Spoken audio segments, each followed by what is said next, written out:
dan tetap. Kita berkeyakinan Allah sudah menciptakan alam raya ini dengan teratur. Nek boten teratur tumbuhan, logikanya. Maka dibuatlah tabel-tabel hitungan-hitungan yang itu masuk dalam ilmu astronomi atau ilmu hisab, sehingga bisa menghitung sampai kapan jatuh masuknya waktu sholat zuhur bisa. Sampai waktu sholat pun bisa dihitung. Jadi kalau menentukan bulan Hijriah itu penentunya adalah gerakan semu bulan dan matahari, bulan maaf. Tetapi untuk menentukan waktu sholat itu berpatokan pada gerakan semu matahari. Lah kalau mengandalkan ru'yah, nek subuh kali isya kan pun boten mirsani matahari, maka itu sudah bisa dihitung, dirumuskan. Sehingga kita tahu kalau sekarang itu jam 4 itu tentang subuh 10 ya. Kalau kita tambah 8 menit ya, itu sudah masuk waktu subuh. Meskipun kita belum melihat matahari, ketika matahari terbit atau isya itu berbanding dengan waktu subuh dan waktu-waktu yang lain. Berikutnya perlu dicatat bahwa kalender Islam itu ada yang Hijriah dan ada yang non Hijriah. Kalender Islam Hijriah adalah umumnya kalender Islam seperti yang kita tampilkan. Kalender Hijriah memulai perhitungannya sejak Nabi SAW berhijrah dari Mekah menuju ke Madinah. Itu patokan awalnya. Itu bisa diperhitungkan. Maka kita juga akan tahu kapan Nabi lahir dalam hitungan bulan Masehi. Kapan Nabi lahir menurut hitungan Hijriah. Tanggal pinten lahir Nabi 12 Rabiul Awal. Padahal zaman Nabi dereng wonten kalender. Tetapi kita yang sudah hidup 1400 tahun kira-kira ini bisa mengetahui kapan Nabi lahir, kapan Nabi Hijriah, berdasarkan bukti-bukti sejarah dan juga berdasarkan tadi benda-benda pergerakan langit. Lanjut, sedangkan kalender non Hijriah adalah kalender Islam yang menghitung tahun tahun pertamanya sejak wafatnya Nabi SAW. Jadi hitungannya bukan ketika hijrah, tetapi menghitungnya ketika wafatnya Nabi SAW. Nah inilah yang dipakai di Libya ya, masa era presidennya Muammar Gaddafi dengan kaidah ijtimanya sebelum fajar. Ini contoh Hijriah yang kalender yang hitungannya Hijriah tetapi tidak masuk kategori Hijriah atau bisa disebut dengan non Hijriah.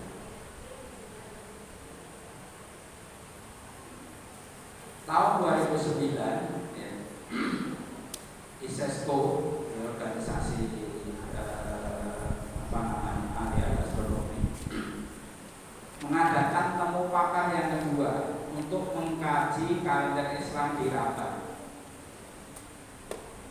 Salah satu juga yang diusulkan adalah kalender Libya tadi.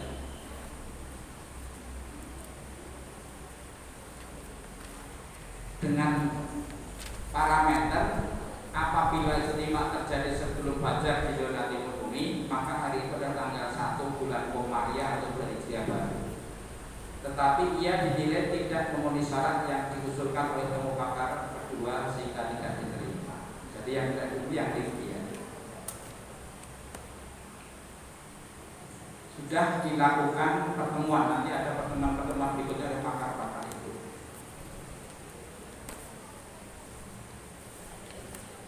Pertanyaan berikutnya adalah apa perlunya KH?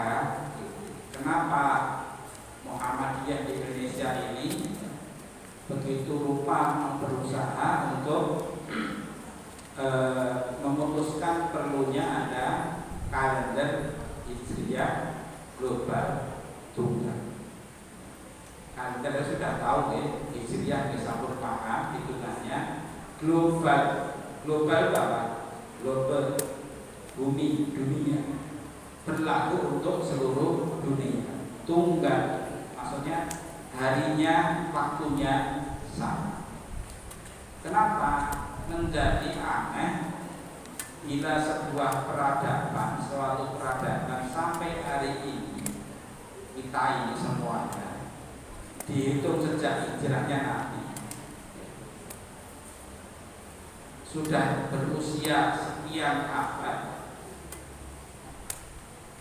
sejak wahyu Al-Quran diturunkan Allah melalui malaikat Jibril kepada Nabi Muhammad, panutan kita semua, sampai tidak memiliki kalender pemersatu, kalender yang tunggal. Sementara kita justru mengikuti yang bukan produknya umat Islam.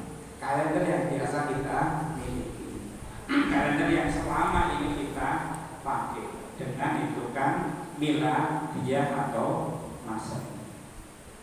Padahal dalam Al-Quran disebutkan surat Al-Anbiya, inna hadhihi ummatukum ummatan wahidah wa ana rabbukum fa'budun. Sesungguhnya ini agama Islam adalah agama yang satu, dan aku adalah Tuhan.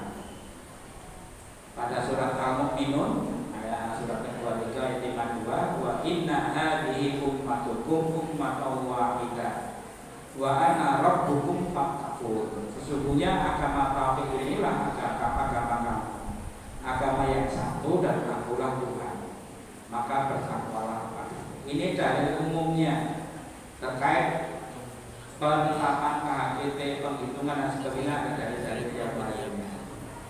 Dua ayat ini menegaskan kita itu umat yang satu. Sebagai umat yang satu, umat Islam ini mestinya memiliki sistem manajemen waktunya juga satu. Di samping itu, kalau masih menggunakan wujudul hilal, kita masih menjumpai perbedaan. Belum bisa mengglobal, belum bisa sampai diakui, diterima, sekalipun hanya tetangga kita. Misalnya disebut MABIN, Malaysia, Brunei, kemudian Indonesia, Singapura, itu belum Kementerian Agamanya atau bagian yang mengurusi agamanya belum bisa menerima wujudul hilal, atau tidak satu dalam hisab dan ruqyah.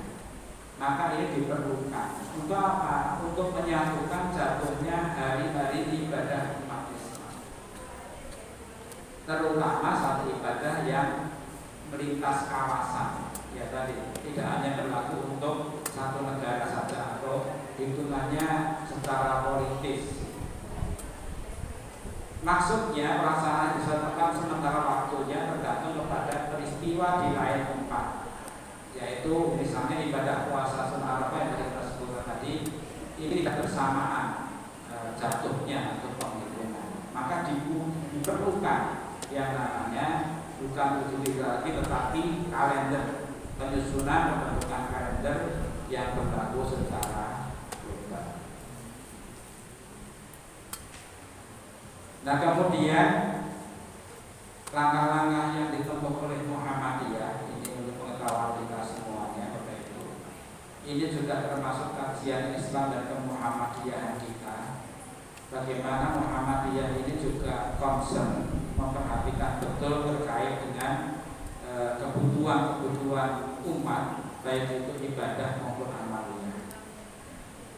Muhammadiyah telah berketetapan untuk menerapkan KHGT yang diputuskan pada Muktamar ke-47 tahun 2015 di Makassar.